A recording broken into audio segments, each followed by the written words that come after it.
What it takes to heal. Heal personally and collectively through courage and empathy. It's a warm night in Los Angeles, the air thick with tension and possibility. Prentis Hemphill, the author, gets off work at their community mental health clinic and immediately joins the thousands of protesters flooding the streets. The city is erupting in response to the acquittal of George Zimmerman for the killing of Trayvon Martin. Amid the chants for justice and the palpable grief, Hemphill feels the limitations of traditional therapy crumbling away. They realize that healing requires more than just individual sessions. It demands collective action and systemic change. This pivotal experience sets the stage for a profound exploration of how personal and societal transformation are inextricably linked. Whether you're an activist facing burnout, new to social justice work, or simply seeking personal growth, this speed read offers practical strategies for healing trauma, building meaningful relationships, and engaging with the world more effectively. Vision. A young black child stands amid a sea of white-wigged George Washingtons and Abraham Lincolns. They themselves are dressed as Harriet Tubman, ready for their fourth-grade history presentation. Hemphill waits for their classmates' giggles to die down. They then declare, "I am Harriet Tubman. I freed people under your noses." The room is silent. Hemphill feels the shame leave their body, replaced by a newfound strength. This early experience taught Hemphill that healing and transformation begin in the realm of vision and imagination. Visioning is an act of seeing beyond the current reality to what could be. It involves dreaming new possibilities and committing to them, much like Harriet Tubman did. Tubman had visions and dreams that guided her actions, leading her and others to freedom despite the brutal reality of her time. No matter who we are born into other people's visions for ourselves and the world. These inherited visions shape our expectations, behaviors, and understanding of what's possible. They can stifle our own imagination and prevent us from dreaming our own futures. In Ms. Jefferson's class, Hemphill learned to internalize negative projections about their identity before they even understood who they were. The process of visioning allows us to break free from these constraints and imagine new possibilities for ourselves. It's about uncovering potential, creating unexpected alliances, and believing in a future that isn't predestined by current circumstances. At the heart of visioning is longing, a deep, vulnerable yearning that comes from within. Hemphill's somatic therapist once asked them what they longed for, and after much introspection, they realized they longed to know how to love and be loved. Naming this vision made it feel more attainable, showing that articulating our deepest desires can shape our reality. Commitment bridges the gap between our visions and the present moment. Harriet Tubman's unwavering commitment to her vision of freedom, despite the dangers and uncertainties, exemplifies this.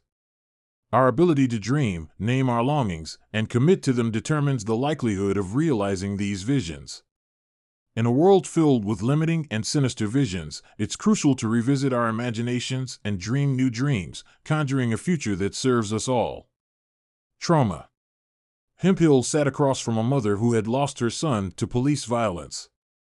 This mother had turned her grief into activism, tirelessly leading marches and publicly telling her story. But over time, her productivity became a mask for her pain. That unacknowledged pain began to metastasize, and fellow activists began to view her as testy, rigid, and hard to be around. Gradually, she opened up. Hemphill gave her the space to simply be. They bore witness to the mother's grief and reminded her that there was still life beyond her loss. Trauma lurks in the shadows of our lives, shaping our behaviors and relationships in ways we often don't recognize. At its core, trauma is a physiological experience that lives in our bodies long after the initial threat has passed. It can result from experiences of neglect, abuse, or oppression, as well as catastrophic events. Our nervous systems remain on high alert, affecting how we interact with the world around us. Trauma doesn't stay confined to individuals, though. Unaddressed trauma also affects social justice movements. Often, individuals come to activism fueled by personal pain. While this energy can spark action, it's not sustainable and can even stifle progress. Hemphill encountered one brilliant leader who had been given some difficult but necessary feedback during a meeting. Instead of receiving it constructively, the leader suddenly flew into a rage, grabbing a chair and flinging it across the room. This explosive outburst, triggered by unresolved childhood trauma, shattered months of careful relationship building and organizational progress in an instant. Healing, then, is not just a personal experience, but also a social imperative. Integrating healing practices into our social structures and movements is essential to creating sustainable, transformative change. This might look like organizations prioritizing emotional well-being alongside strategic goals, or communities creating spaces for collective grief and restoration. It looks like creating safe spaces where people can express their grief and anger without judgment. It can also be found in simple, profound moments of presence, such as when Hemphill, as a new parent, chose to meet their child's gaze and allow themselves to be seen, breaking the cycle of trauma. Ultimately, the journey of healing offers hope not just for individuals, but for society as a whole. By committing to our own healing and supporting others in theirs, we can build more resilient communities and more effective movements for change. Embodiment. Hemphill rediscovered how to cry around the age of 27. Growing up, crying was not tolerated in their family. So they learned to suppress their tears. It wasn't until a therapy session in their adulthood that they realized this was a coping mechanism to avoid feeling hurt. And it came at a cost. Hemphill had never truly acknowledged their pain and was carrying it within them instead. After this revelation, they decided to take action. Inspired by a conversation with friends about sad songs, Hemphill created a playlist of the saddest songs they knew and booked a private hot tub session. With headphones on, they allowed themselves to cry, letting the tears flow freely. This experience was they felt lighter, emotionally and physically, as if a weight had been lifted. This practice of setting aside time to cry became a regular part of their routine, helping them release pent-up emotions and reconnect with their body. The journey of healing is deeply rooted in embodiment. It's not enough to understand our pain intellectually, we need to feel it fully in our bodies in order to release it. Embodiment can be understood in two ways: the automatic behaviors we develop over time, and our growing awareness of our bodies and emotions. Take, for example, the act of brushing your teeth. This is a behavior that has become so ingrained through repetition that you no longer need to think about it consciously each day. Similarly, behaviors like people-pleasing can also become ingrained in us. If you've learned over time that pleasing others is a way to avoid conflict or gain approval, you might find yourself instinctively trying to meet others' needs before your own without even realizing it. By becoming aware of these automatic behaviors and understanding how they came to be, we open up the possibility for change.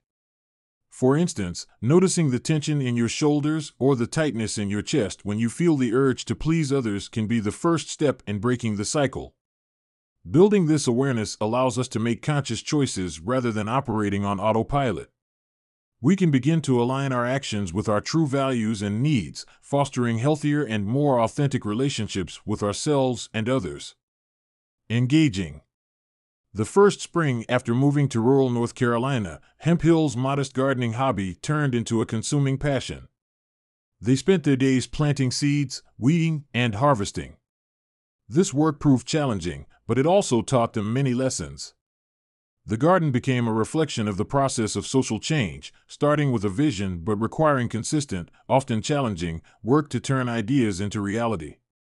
To make meaningful change, then, we need to get our hands dirty.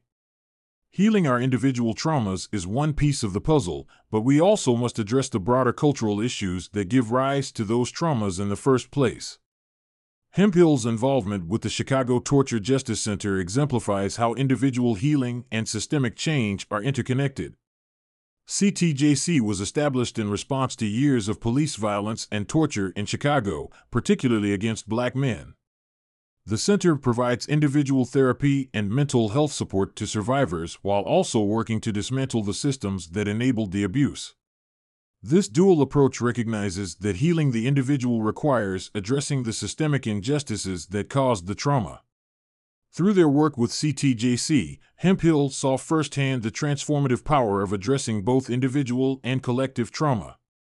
One mother, who joined the center after her son was killed by police, found solace and support in the community. Participating in group activities like the Freedom Songbook, for which survivors and their families sang and wrote songs together, helped her regain a sense of connection and purpose. Over time, her physical health improved, and she began to sleep through the night for the first time since her son's death. This personal healing was made possible by a supportive community and collective efforts to seek justice and accountability. Hemphill emphasizes that true healing requires a holistic approach that considers the individual and the broader social context. Personal healing can only be sustained if the conditions that caused the trauma are also addressed. This means advocating for systemic changes that protect individuals from harm and create environments in which everyone can thrive.